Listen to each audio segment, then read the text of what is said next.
So we got another video today. So today's video is called Left Behind. So, as we see these last days, we are Bible scripture, Bible prophecy is jumping off the page, Left and right you see prophecies fulfilling. You see things coming to pass that are in the Bible. And so this brings another itchy topic. Because I see a lot of people now. This is not a itchy topic for believers, but just an itchy topic for people. Because I always hear people say, oh, they've been saying this for years and nothing's happened. They've been saying this for years and nothing's happened. This video is for y'all, and this video is for believers. Bring urgency to the body. I would say, pay attention, stay tuned, watch it, just learn something. So, I'm going to read y'all a scripture, right? And I'm going to elaborate on the scripture. We're going to try to get through this one quickly. So it says this: but about that day or hour no one knows, not even the angels in heaven, nor the Son, but only the Father. As it was in the days of Noah, so it will be at the coming of the Son of Man. So people misinterpret that scripture, and that is an itchy topic with believers that I see, that they have misinterpreted that scripture. So people think, so as in the days of Noah, so will be the Son of Man, that you'll see Nephilim, or that you'll, I see all these false prophets and all these people talking about something, there's going to be abductions, and there's going to be Nephilim, and there's going to be creatures coming up, and all these different crazy type of things. This is why you all need a relationship with God and Jesus Christ and not with people. Because they can say whatever and you just sitting out here believing them and they just saying whatever, and I'm just like, what's going on? So when that scripture says, but as in the days of Noah, so be the Son of Man, Noah spent close to 100 and something years warning people that the time will come that if they didn't turn away, that everything will be destroyed. If they didn't turn away from their sin, everything will be destroyed. Nobody listened to him. So in return, on the day that no one expected, Noah got in that ark. After building that ark for years, telling everybody, look, he gonna destroy this place if y'all don't get yourself together. So they hopped in that ark, and then the flood came out of nowhere. They were doing whatever, you know what I'm saying, and that's gonna come in the next part of the scripture. They were just doing whatever they were doing, going about their normal daily lives, and then guess what? The flood. So it says, as it was in the days of Noah, so it will be at the coming of the Son of Man. For in the days before the flood, people were eating and drinking, marrying and giving their marriage up to the day Noah entered into the ark. So they were going about their daily lives. And they knew nothing about what would happen until the flood came and took them all away. That is how it will be at the coming of the Son of Man. 2 men will be in the field, one will be taken and the other left. 2 women will be grinding at the handmill, one will be taken and the other left. Therefore keep watch, because you do not know on what day your Lord will come. But understand this: if the owner of the house had known at what time the thief was coming, he would have kept watch and would have not let his house get broken into. So you also must be ready, because the Son of Man will come at an hour when you do not expect him. Right? So, breaking down that part of the scripture, Jesus will come at a time where we're not expecting it. So if you see all these people who are trying to predict the day, who predicted, now you can predict the season. We're in the season, right? There's a scripture on that when it tells you, the fig trees and all that. So I'll get to that later on another video. But we know it's the season, right? So we know that it's near, right? But you don't know the day. So if you know the season, that's the grace of God and Jesus, where he's let us know the season, but we don't know the day. So that's an encouragement to keep walking, even walk better than you've been walking. So there's no chance of you missing it, right? So therefore keep watch, because you do not know what day your Lord will come. Okay.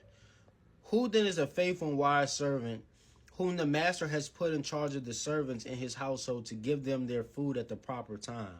It will be good for that servant whose master finds him doing so when he returns. Truly I tell you, he will put him in charge of all his possessions. But suppose that servant is wicked and says to himself, my master is staying away a long time. And he then begins to beat his fellow servants and eat and drink with drunkards. The master of that servant will come on a day when he does not expect him, and at an hour he is not aware of.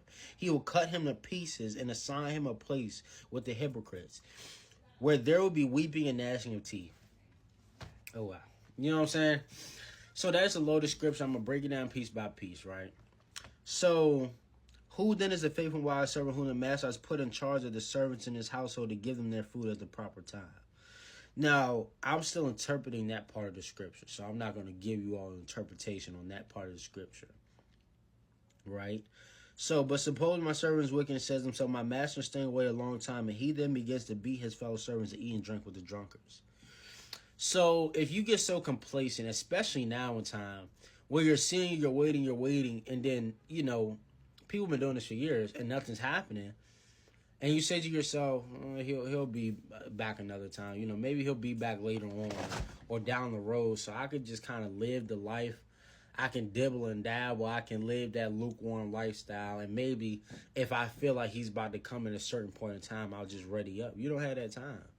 You know what I'm saying? This is a call to the believers, but unbelievers too. And it's to tell you, like, look, people have been saying this for years because we've been trying to tell y'all for years. Our time doesn't work like God's time, right? When Jesus wants us to walk a certain type of way, and he calls us to walk a certain type of way, and God calls us to walk a certain type of way, you walking for Jesus, man. Like, you walking for God. So, when you're walking for God and Jesus Christ, he's called us to walk how Jesus walked. It's not about time, and it's about consistency. It's about discipline in the walk. Right? If you're always thinking, what loophole can I find as a believer? What loophole can I find to be obedient or not break a rule, but still do what I want to do or live worldly? You've already missed the mark. Right? So for unbelievers, I want to say this. Like I said, people have been telling you for years that Jesus Christ is coming back. Right?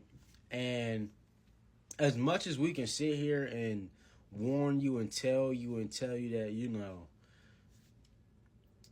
that time is coming, some people got to get hit by the door before they know the door is there.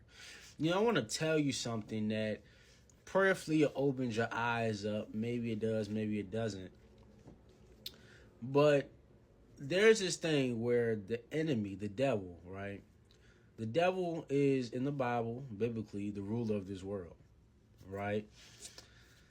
The enemy will make you feel so comfortable in a life without God that you won't even consider that you're walking in death, right?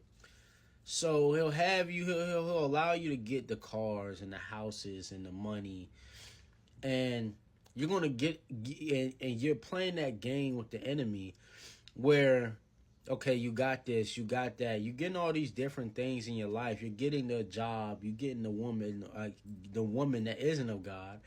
You're getting a girl, and you're getting all these things, but you're not fulfilled. You're not satisfied. You need more and more and more and more and more. You're always going to want more, right? So you're not fulfilled. You're not satisfied. You're not content. You always want more. So you're comfortable with the chase. You're comfortable in the chase, but you're chasing the wind. I'm trying to get you to understand, you're chasing the wind. You're chasing nothing. You're chasing the air. Everything. I know how consuming these things can be sometimes, but that's the enemy, right? We go through more things. I'm going to just say this. Believers go through more than unbelievers. It's because we understand that there's wisdom in knowing that we can't chase what everybody else chase. I'm trying to get you all to understand that we can't chase what everybody else is chasing. So I don't want anybody to get left behind, but if you are left behind, I want to say that there is still time to give your life to Jesus, but don't wait that long. I'm not even giving you that option, honestly. Like, don't even wait that long. But if you're naive and you don't listen to a message like this, then, you know, there's time after, but you're going to have to die. You know what I'm saying? And we'll get to that in another video.